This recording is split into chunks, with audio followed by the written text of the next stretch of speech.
Namaste. Hope you all are doing well. Welcome back to my YouTube channel. In today's video, we will talk about some common misconceptions about yoga. First misconception is that yoga is only asana practice. Many people mistakenly believe that yoga is only about doing yoga poses or stretches. When I was younger, I used to think this way too.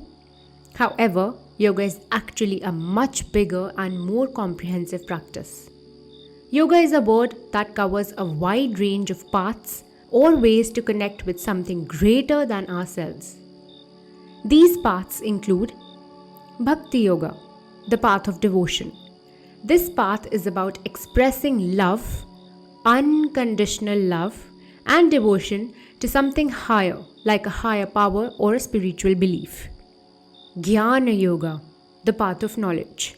This path involves seeking wisdom and understanding to connect with the higher self through learning and contemplation. Karma Yoga, the path of action. Here, yoga is about finding a connection to the higher self through selfless actions and doing good deeds without expecting anything in return. Hatha Yoga, the path of discipline. Hatha Yoga focuses on physical postures, asanas, and breathing exercises, pranayama, and much more like mudras, bandhas, cleansing practices to achieve physical and mental balance. Then comes Raja Yoga, also called Patanjali Yoga, the path of 8 limbs. This path includes various practices like meditation and ethical guidelines to unite the individual self with the higher self. So, in a sense, yoga is about bringing together your personal self with something greater or more profound than you, whether it's a spiritual belief, wisdom, selfless actions, or inner peace. In modern times, we see that the method of understanding yoga is limited to asana practice only, contributing towards endurance and flexibility of the body. But to understand yoga in its true sense, we need to know the meaning derived from the Sanskrit root verb yuj, which means union, which means control, which means integration. The union of the individual self with that of the supreme self is called yoga. There are different paths, different methods leading to this union, and those paths are also called yoga. Doing yoga poses is just one part of this broader journey, and there are many different paths you can take to achieve this union. Moving on to the second and very common myth. The myth here is that yoga is just like any other physical exercise. It is similar to the first myth.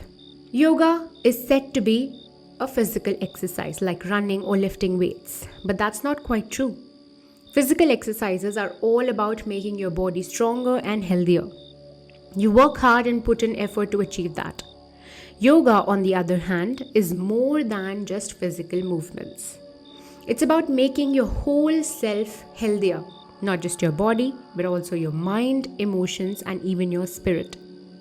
In yoga, we try to make things feel effortless, even though we're putting in effort.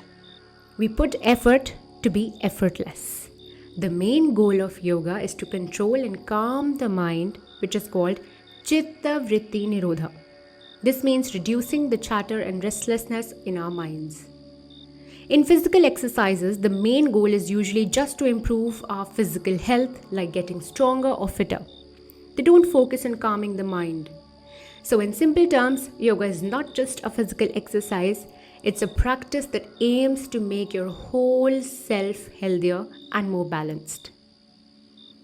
The third and the most infamous myth is that yoga is closely tied to Hindu religion, or you can say yoga is a religion.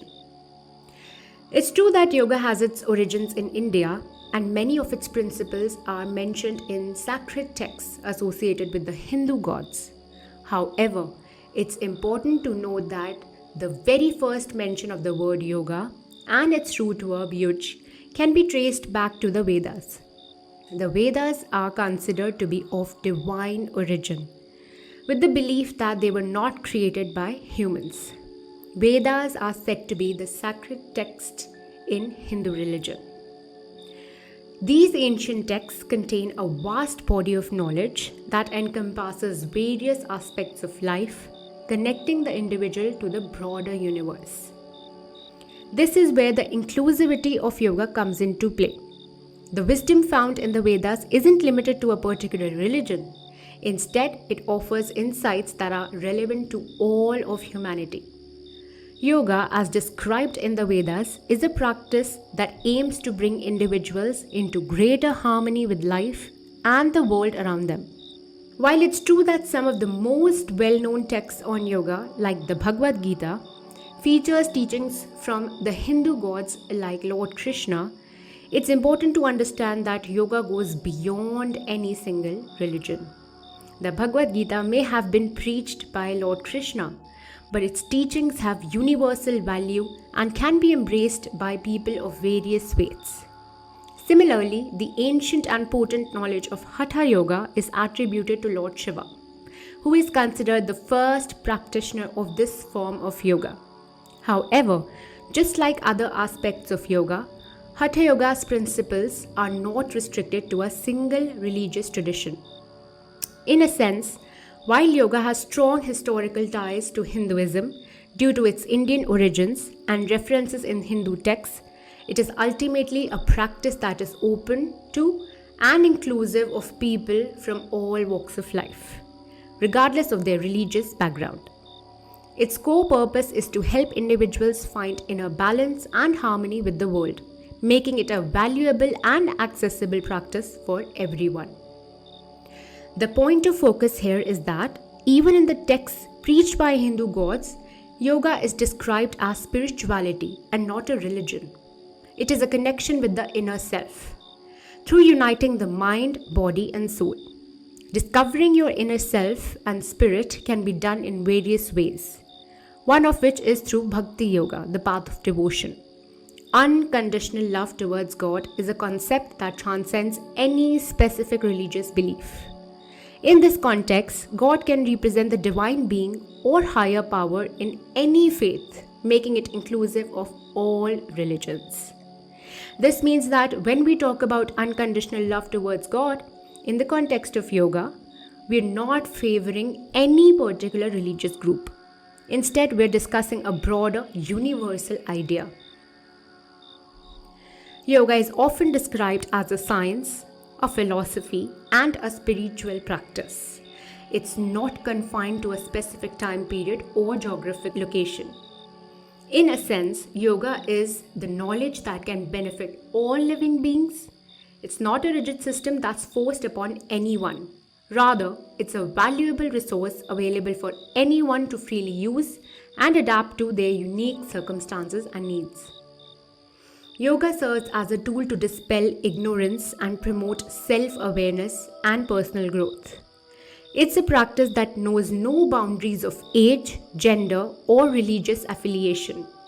People from all walks of life and belief systems can engage in yoga. While it does have connections to Hinduism due to its philosophical roots, yoga itself is not a religion.